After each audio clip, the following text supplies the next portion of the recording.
ভেঙে দিলাম।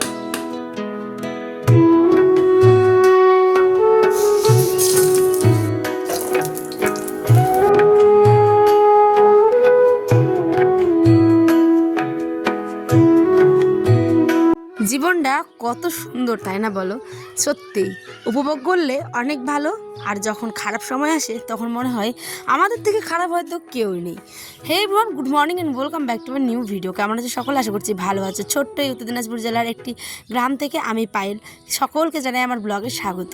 এখন বাজে সকাল, দেখতেই পেলে কয়টা, বর খেয়ে চলে গেল আম্মুরি। কিন্তু আমার এই ছোট্ট টিনের ঘরটাকে তোমরা থাম্বনেল দেখে তো বুঝেই গেছো, যতটা জানি শান্তি সুখে ভরে রাখার চেষ্টা করি। আর সব থেকে বিশেষ কথা হচ্ছে, টিনের ঘর হোক কিংবা রাজপ্রাসাদ, সেই ঘরের রাজারানী যদি ভালো থাকে তাহলে কিন্তু সব কিছুই তার ঊর্ধ্বে, তাই না বলো?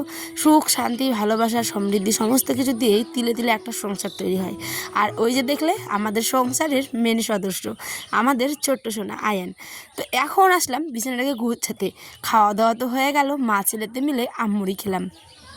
মা দিয়েছিল হচ্ছে আম। তোমরা তো দেখেছোই আমার বাবার বাড়ির ব্লগগুলো। দেখো তো এই ছোট্ট টিনের ঘরটাকে আমি কত কষ্ট করে একটু একটু করে সাজিয়েছি। সত্যি ইচ্ছা আছে একটা সুন্দর বাড়ি করব, আর যেখানে আমার একটা সুন্দর পুকুর থাকবে, একটা সবজি বাগান থাকবে। আর আমার মনে কি কি আছে সেগুলো তোমরা পরে ব্লগে দেখতেই পাবে। সমস্ত কিছু কি একবারে বললে হয় বলো? বাই দ্য ওয়ে, এখন আসলাম বিছানাটা গোছাতে। দেখো আমার বিছানার ভিতরে কতগুলো কালো পিঁপড়ে হয়েছে। তোমাদের আমি দেখাতে পারিনি ঠিক, কিন্তু পিল পিল করছিল। আমার মা বলে যে কালো পিঁপড়ে উঠলে নাকি ঝড় বৃষ্টি হওয়ার লক্ষণ। হলেই ভালো বাবা, যা পরিমাণে গরম পড়েছে, সাংঘাতিক গরম, একদম ভ্যাপসা গরম, চারিদিক কেমন যেন স্তব্ধ হয়ে গেছে ঝড় আসার আগের মুহূর্তের মতো। তো এখানে আমি বিছানা টিছানা গুছিয়ে টুছিয়ে বাসনগুলো ধুয়ে চললাম খিচুড়ি আনতে। আসিরের সেন্টার থেকে যে খিচুড়িটা দেয় সেটা, আজ যেহেতু রান্না হয়নি তাই হলাম চলো গরম গরম খিচুড়ি আনতে। তো চলো খিচুড়িটা নিয়ে আসে আয়নার জন্য। আয়ন খাবে খিচুড়ি, আর ডিম দিচ্ছে নাকি। তো চলো, আর আমাদের কেমন ফাঁকা হয়ে গেছে, এখন লোক বিচন ফেলবে, ধান লাগাবে, সেই কারণে মেঘটা ওদিকে আছে, কিন্তু মেঘটা আসবেই। অনেক গরম বলতো না, অনেক গরম। হ্যাঁ, যে এদিকে চাষ দিয়ে দিয়েছে দেখো, এখানে ধান লাগাবে বলে হয়তো চাষ মেরে দিয়েছে। এদিকটা ফাঁকা, পুরো শুনশান হয়ে গেছে মাঠ। চলো যাওয়া যাক। এসে আমার পাখিটা শেয়ার করছে। খিচুড়ি আনার পরে ছেলেকে আবার স্নান করিয়ে দিলাম। কেন বলো তো? খিচুড়ির সেই গরম গরম খিচুড়িটা যদি না স্নান করে খায় তাহলে গরম বসে যাওয়ার ভয় থাকে। সেই জন্যই একদম চটপট করে ছেলেকে স্নান করিয়ে দিয়ে এই যে দেখো ক্যান্ডিড পাউডারটা মাখিয়ে দিচ্ছি।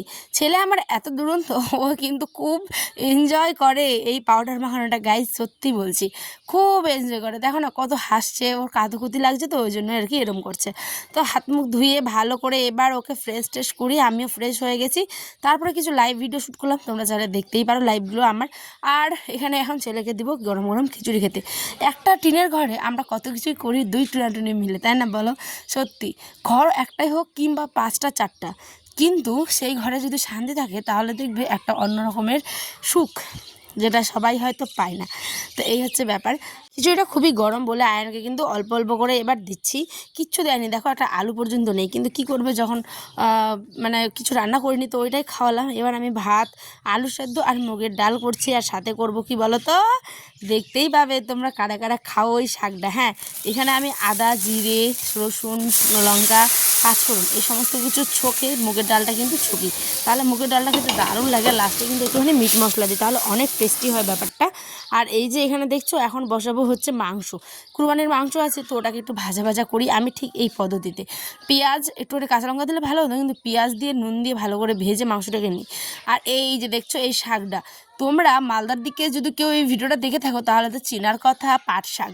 এটা হচ্ছে মিষ্টি পাট। আমার হাজব্যান্ড কিন্তু খায় না, কিন্তু আমরা খাই, ঠিক আছে? তো ঠিক আছে চলো, এখন স্নান করলাম, ছেলেকেও একটুখানি ফ্রেশ করিয়ে দিলাম। আর বরকে বললাম যে এই যে আমার ডালগুলোটা ভেঙে গেছে, তুমি এটাকে ঠিক করে দাও। তো যেমন কথা তেমন কাজ, আমার এই বরটা এখন এটাকেই ঠিক করছে। দেখা হবে নেক্সট ব্লগে। সকলে ভালো থেকো, সুস্থ থেকো, সাবধানে থেকো। আর ব্লগটা কেমন লাগলো অবশ্যই জানিও। এই টিনের ঘরের গল্পটা তোমাদের কেমন লাগলো শেয়ার করো।